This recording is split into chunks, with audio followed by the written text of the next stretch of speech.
Le développement durable et intégré est la charnière de toute souveraineté. Et le développement comme charnière de toute souveraineté soulève souvent beaucoup de polémiques, beaucoup d'interrogations et même beaucoup de prétextes. Des prétextes de coup d'État, des prétextes de velléité de se maintenir au pouvoir, des prétextes pour beaucoup de choses.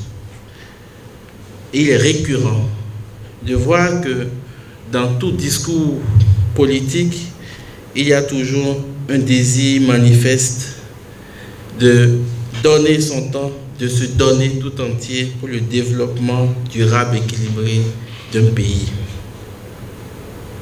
Néanmoins, le développement durable et équilibré ne peut s'enfermer ou ne peut tenir dans les mains d'un seul régime ou d'une seule personne. C'est l'affaire de beaucoup de générations. C'est l'affaire de plusieurs régimes. C'est l'affaire de plusieurs gouvernements successifs. Parce que justement, tout acte de développement durable et équilibré est un acte de souveraineté. C'est un acte régalien.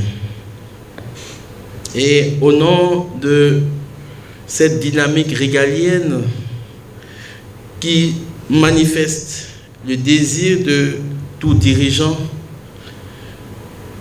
de travailler à l'avancement de son pays, au nom de ce pouvoir régalien, beaucoup de choses se font. Alors, cette maladie africaine qui consiste à enfermer le développement dans le cœur d'un seul homme est une crise morale grave. Ainsi donc, tout développement s'inscrit dans l'alternance politique. L'alternance politique n'est donc pas un vain mot. Ce n'est pas une maladie. Ce n'est pas la peste. Ce n'est pas la fatalité. L'alternance politique ne devrait pas faire peur. Elle ne devrait pas être traitée comme la peste maladive qui repousse les limites du pouvoir dans un pouvoir indéterminé. À mon sens, l'alternance politique à la tête de l'État est une source de production et de profusion de compétences. La gestion du pouvoir n'est pas si crucifiante.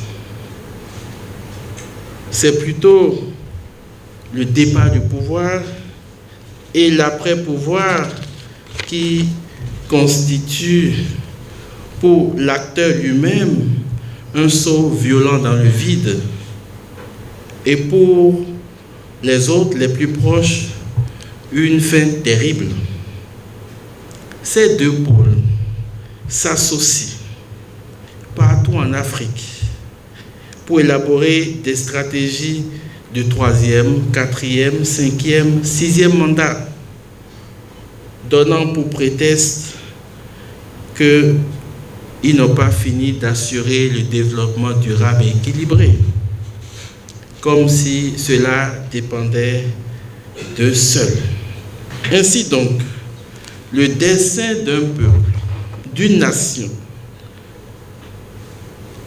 ne peut être définitivement ou exclusivement confié aux soins d'une seule personne fragile, limitée et même demi-dieu, fut-il.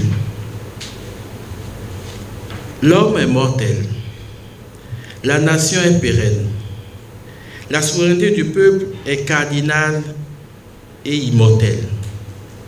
et le développement durable et équilibré est un enjeu permanent. Alors, à l'IAJP, nous avons compris qu'il faut continuer à former la conscience citoyenne, à travailler à construire dans les cœurs des futures générations de citoyens l'amour patriotique et le courage de la vérité. Dire la vérité à soi-même et dire la vérité aux autres. À cet effet, en cette année 2025, mes collaborateurs et moi, en complicité avec le directeur adjoint, nous mettrons en place un nouveau volet de formation en doctrine de l'Église destiné aux acteurs et leaders politiques. Pour refléter au mieux notre engagement envers les communautés au Bénin, en Afrique et dans le monde, votre plateforme média Reporter Bénin Monde embrasse une plus large vision et devient Reporter Média Monde. Nous sommes le trait d'union entre les communautés et les gouvernants. Suivez-nous via notre site www.reportermediamonde.com et en vous abonnant à nos différentes pages sur les réseaux sociaux. Reporter Média Monde.